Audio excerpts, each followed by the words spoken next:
ቪኒሺየስ ጁኒየር እና ክለባችን አርሰናልን በተመለከተ ወሳኝ የተባለ መረጃ በአሁኑ ሰዓት ወጥቷል። ሌሎች የዝውውር መረጃዎችንም ልንገራችሁ።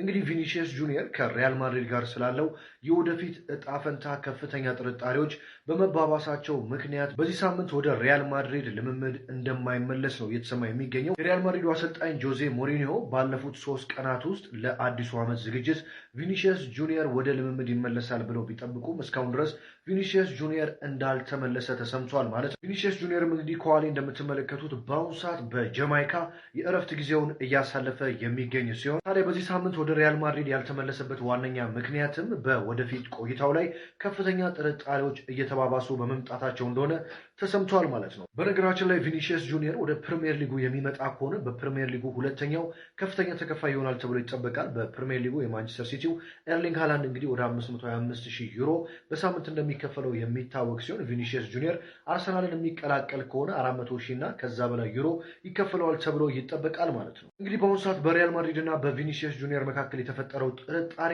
ምናልባትም ቪኒሺየስ ጁኒየር ወደ አርሰናል እንዲዘዋወር በር ይከፍታል ተብሎ ይጠበቃል። ነገር ግን ቪኒሺየስ ጁኒየር ወደ ክለባችን አርሰናል ቢመጣም ባይመጣም አርሰናል ከተራ ዝውውሮች ወጥቶ ከፍተኛ ዝውውሮች ላይ መሳተፍ መጀመሩ ባለፉት ዓመታት እየሰራ ነው ድንቅ ስራና በዓለም ላይ እጅግ ከፍተኛ ተጽዕኖ ፈጣሪ ክለብ እየሆንን መምጣታችንን በከፍተኛ ሁኔታ ያሳያል ማለት ነው። በሌላ በኩል ከክለባችን አርሰናል ጋር ስሙ ሲያያዝ የነበረው ጆን ስቶንስ ወደ ጣሊያኑ ክለብ ኢንተር ሚላን ለማምራት መስማማቱን ፋብሪዚዮ ሮማኖ እንግዲህ ሂር ዊጎ ሲል በመረጃው አጋርቶናል ማለት ነው። ታዲያ አርሰናል ምናልባትም የመሀል ተከላካይ የማስፈረሙ ነገር እየቀረ የመጣ ይመስላል። አሰልጣኝ ሚኬል አርቴታ ባሉት ተከላካዮች እንግዲህ ቀጣዩን ዓመት ለመወጣት እያሰቡ እንደሚገኙ ነው የተሰማው። ቪኒሺየስ ጁኒየር ወደ አርሰናል ይመጣል ወይስ ደግሞ ምን ይመስላችኋል? የእናንተን ሀሳብ ኮመንት ላይ ቪኒሺየስ ወደ አርሰናል ቢመጣ ነው የሚያሳስበኝን ነገር ልንገራችሁ። ግን መሰላችሁ ነው የሚያሳስበኝ የክፍያው ምናምን ነገር አይደለም። ለቪኒሺየስ ከ400 በላይ እስከ 500,000 በሳምንት ምናምን የሚለው ነገር አይደለም እኔ የሚያሳስበኝ። እሱን ተውት፣ አትጨነቁ፣ እናንተም አትጨነቁት። ምክንያቱም የአርሰናል አካውንት ስላልሆናችሁ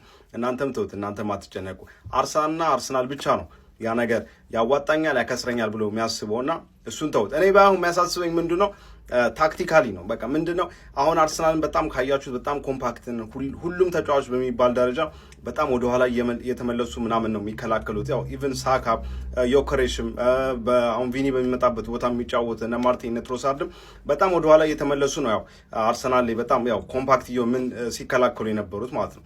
ቪኒ ግን ከመጣ ያንን ነገር እናጣለን ብዬ አስባለሁ። በሱ በኩል ይሁን ችግር የለም ብዬ አስባለሁ። ይሁን ችግር የለም ማለት እናጣለን ግን ይሁን ችግር የለም እሱ ከሚሰጠን ከማጥቃቱ ምናምን አንጻር ይሁን። ግን ያንን ቦታ እንዴት አርቴታ ይሸፍነዋል የሚለው ነገር ነው። አርቴታ ያንን ቦታ በሌላ አይነት መንገድ ይሸፍነዋል ብዬ አስባለሁ። ምክንያቱም ከሱ ጀርባ በሚጫወቱ ተጫዋቾች ራይስም ከሱ ጀርባ ነው የሚጫወተው። በግራ በኩልም ደግሞ እነ ሂንካፔም እነ ካላፊዮሪ ሌላ አይነት ታክቲካል ኃላፊነት ተሰጥቷቸው ያንን ቦታ በደንብ እንዳንጠቃ ይከላከላሉ ብዬ አስባለሁና ከዛ አንግል በጣም አሪፍ ነው። ፕላስ ደግሞ ይህንን በደንብ እንዳልጨነቅበት ደግሞ የሚያደርገኝ ነገር ምን መሰላችሁ? ዴቪድ ኦርንስቴንን ከሰማችሁት ምን ብሎ ነበር መሰላችሁ? በሁሉም የአርሰናል አካላት ነው የቪኒሺየስ ዝውውር አፕሩቭ የተደረገው። ስለዚህ ይህ የሚያሳየው ማን ነው? የአርሰናል የበላዮቹ አካላት ብቻ ሳይሆኑ አርቴታም አፕሩቭ አድርጎታል ማለት ነው። ስለዚህ እንዴት አድርጎ ማኔጅ ማድረግ እንደሚችል አስቦበት ኦልሬዲ ጨርሷል ማለት ነው። አሁን የሚጠበቀው የቪኒሺየስ እና የማድሪድ ውሳኔ ተመሸ። እንግዲህ ወሳኝ ዜናዎች ወጥቷል። በሮድሪ ጉዳይ ፒኤስጂ ጋር የሚያነካካው እንግዲህ ቀርቷል የተባለ ነው። ከነገና ደግሞ ቪኒሺየስ ጁኒየር ወደ አርሰናል የሚያደርገውን ነገር እና አዲስ ኮንትራት ከሪያል ማድሪድ ይጠበቃል የተባለ ነው። ብዙ ሌሎችም ዜናዎች አሉ።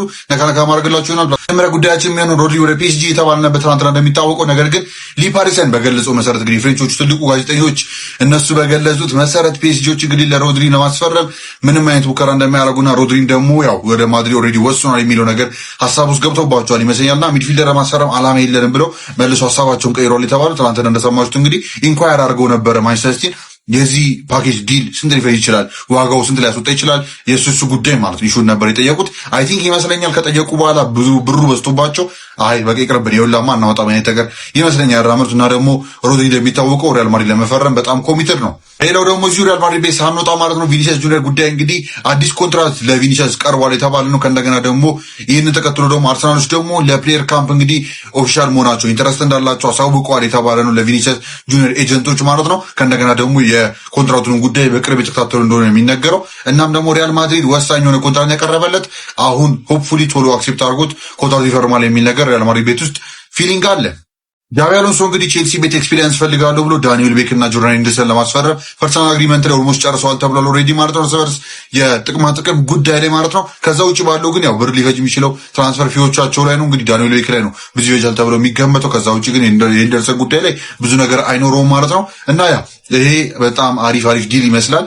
ጆርዳን ሄንደርሰን ትንሽ ቢያጠራጥረኝም ነገር ግን የዳንኤል ቤክ ጉዳይ አሪፍ አይዲያ ነው ብዬ ነው ማስበው። ቼልሲ ስትራይከር ማርኬቱ ያን ያህል ጥሩ አይደለም አሁንና ሄፍቲ ከማውጣት ትልቅ አጥቂ ላይ ሄዶ እንደዚህ ኤክስፒሪየንስ ሊሆን አጥቂ ላይ አውጥቶ ጃክሰን ዴላፕ የመሳሰሉት እንግዲህ ማንም ከነሱ ነርቸር የተደራረጉ የተቀያየሩ ጨዋታዎቹ ላይ መጮት አሪፍ ኦፕሽን ነው ብዬ አስባለሁ። ቼልሲ ደግሞ በሳምንት አንዴ የሚጮተው እንደገና ካራቦን ኤፍ ኤ ካፕ ያለበትና አሪፍ ቲም ለመስራት እንግዲህ ይህን ማራመዱ ክፋት አለው ብዬ አላስብም። ምክንያቱም ዳንኤል ቤክም በጣም ዴቨሎፕ እያደረገ የመጣ ተጫዋች እንደመሆኑ ጉዟችንን ደግሞ ወደ ሴሪያ እናደርግና ማለት ነው 3 ነገሮች እንመለከታለን። እንደምትረገጡት ጥግ ላይ ራፋኤል ሊያውን ለማስፈረም እንግዲህ ፌነርባቾች ኢንተረስት አላቸው ሲሉ ተናግረዋል ማለት ነው እና ደግሞ ፕሮፖዛል ያቀርባሉ ተብሎ ይገምታል። ከዛ ውጪ ግን 2 የሚገርም ስዊች ተደርጓል። ሳንቲያጎ ካስትሮ ከቦሎኛ ወደ ሮማ ኦልሞስት 37 ሚሊዮን ዩሮ ተፈርሟል ማለት ነው ፓኬጁ ማለት ነው። ከዛ ደግሞ ከሮማ አርቴም ዶቭቢክ ወደ ቦሎኛ በውሰት መሄዱን አረጋግጧል ማለት ነው።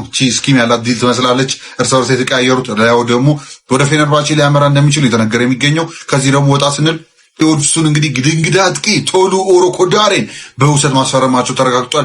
ማስፈረም የሚፈልጉ ከሆነ ደግሞ መጨረሻ ላይ 22 ሚሊዮን ዩሮ ባይ ኦፕሽን ክሎዝ እንዳለውም ተናግሯል ማለት ነው። ዶርትመንዶች እንግዲህ ወሳኝ ዋንደር ኪዶችን በመሰሰት ይታወቃል። ይሄ ልጅ ደግሞ እኔ ትንሽ አየት አድርጌያት ነበር ጌንክ ቤት ማለት ነው። ከባድ ፖቴንሻል እንዳለው ሲናገሩ ነበር በተደጋጋሚ እና አሁን ደግሞ ወደ ዶርትመንድ ማቅናቱ ተነግሯል።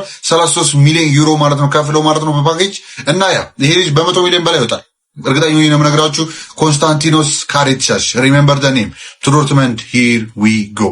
ፉላሞች እንግዲህ ባለፈው እንደነገርኳቸው ለጎንዛሎ ጋርሲያ ለማቅረብ እንግዲህ ፑሽ ያደረጉና ትልቅ ቢድ እንግዲህ እንደሚያደርጉ ይጠበቃል። ነገር ግን ጆዜ ሞሪኒዮ የልጁ አድናቂ እንደመሆኑና እኔ ቤንች ላይ ብትቀመጥ ስኳር ውስጥ ብትኖርልኝ አጫውታለሁ እና ደግሞ የሆነ ነገር እያሰባሁ ነው የሚል ነገር አለ። ሀሳቡን ሊቀይር እያሰበ ነው። ጆዜ ሞሪኒዮ አፕሪሺየት ያደርገዋል የሚል ነገር አለ። ግን ሪያል ማድሪዶች ሀሳባቸው ሽጠውት እንደተለመደው ሴሎን ክሎዝ አስቀምጠው ወይ ደግሞ ባይባክ ክሎዝ አስቀምጠው ለመላክ ነው አላማው እና በቦታው ብዙ ተጫዋች እንደመኖሩ ተከትሎና እስቲ ጆዜ ሞሪኒዮ አልወሰነም፣ ማድሪድም መወሰን ከብዶታል። ግን ፉላሞች ኦፈር ሊያደርጉ ነው። ኮሞች ደግሞ አስገራሚ ነገር አድርገዋል። እንግዲህ ራፋኤል ቫራ እንደሚታወቀው የኮሞ እንግዲህ ዲፓርትመንት ከተቀላቀለ በኋላ ኖ ሄዲንግ ቱ ፕሮቴክት ሄልዝ ብሎ ለአንደሮቹ በደንብ አውጥቷል። ሜምፊስ ዴፓይ ደግሞ ኮረንቲያንስ የሚያቆየውን እንግዲህ የ2 ዓመት ኮንትራት እንደፈረመም ግልጽ ተደርጓል። ቺቻሪቶ ደግሞ ወደ አትሌቲኮ ዳላስ እንግዲህ ሂሮ ይጎ ተብሏል ማለት ነው። ይሄ ደግሞ እንደሚታወቀው ይህ ቡድን እንግዲህ አዲስ ነው ለዩኤስኤል ማለት ነው። ዩኤስኤል ገቡ በኋላ ደግሞ ወሳኝ የመጀመሪያ ሳይኒንጋቸውን በቺቻሪቶ ጀምረዋል ማለት ነው። ይሄ ደግሞ በጣም ይጠቅማቸዋል ብዬ አስባለሁ። ያሉን ዜናዎች እንግዲህ ዛሬ ይመስላል ማለት ነው። ቀጣይ እስክንገናኝ እንደዚህ ተለምደው ይመቻችሁ። ሊቨርፑል እና የባርኪዮላ ጉዳይ ጀማው ሲሪየስሊ እየተያዘ እየመጣ ያለ ጉዳይ ነው እና ይህ ተጫዋች በቀጥታ ከሊቨርፑል ጋር ግንኙነት ወደ ማረጉ እያቀና ሳይሆን አይቀርም። ሊቨርፑል ለዚህ ልጅ ደግሞ ፒኤስጂ የጠየቀውን ገንዘብ ለመክፈሉላ አያቅማማም እየተባለ ይገኛል። ምን ታስባላችሁ ሊቨርፑላውያን? በእርግጥ ይሄ ልጅ ካገኛችሁት እጅግ ከባድ ፊርማ ነው የሚሆነው። እንደምታውቁት እንግዲህ ሊቨርፑል አምና ትላልቅ ፊርማዎችን አድርጎ ፌል አድርጎበታል። ግማሹ በጉዳት ግማሹ ደግሞ ሜዳ ላይ ፐርፎርም አላደረጉም። ያው እና አሌክሳንደር አይዛክ ያጋጥማቸውን ታውቃላችሁ። እና ዩርቲዝ ደግሞ ያው ፕሪሚየር ሊጉንም ከመላመድ ምናምን አንጻር ብቻ ጥሩ ጊዜ አላሳለፉም ማለት ይቻላል። ቢሆንም ግን ዘንድሮ እንግዲህ ጥሩ ነገር ሊያስመለክተን ከሚችሉ ፊርማዎች መካከል አንዱ ነው ብዬ የማምነው የባርኪዮላ ጉዳይ ነውና ይሄ ልጅ ለመጨረስ ሊቨርፑል ሲሪየስሊ ሊንቀሳቀስ እንደሆነ ነው እየተነገረ የሚገባው። እየተንቀሳቀሰማ ነው እኮ ግን ታስፈርሙታላችሁ ወይ ነው አሁን ጥያቄው። እንግዲህ አርሰናልም ይፈልገው ነበረ። አሁን ወደ ቪኒ ሙሉ ለሙሉ ሀሳቡን ሰብስቧል እየተባለ ነው አርሰናል። ይሄ ልጅ ካገኛችሁት ግን ሊቨርፑላውያን ፐርፌክት ማለት ነው ይመጣል የሚል ግምት አለኝ። እስቲ ሀሳባችሁን አካፍሉኝ። ቀድሞ ግን ቪኒ መምጣት አለበት፣ ካልሆነ ወደሱ እንድንዞር ማለት ነው። ይመቻችሁ።